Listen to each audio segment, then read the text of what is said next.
রাজারহাটে সাংবাদিকের উপর হামলার প্রতিবাদে মানববন্ধন, দ্রুত বিচারের দাবি।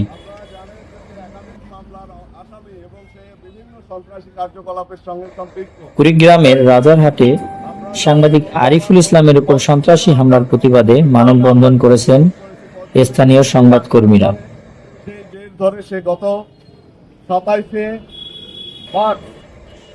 বিএনপি নেতা আনিসুর রহমানের পুত্র সোহেল আনিসের নেতৃত্বে এই হামলা চালানো হয়েছে বলে অভিযোগ ওঠে।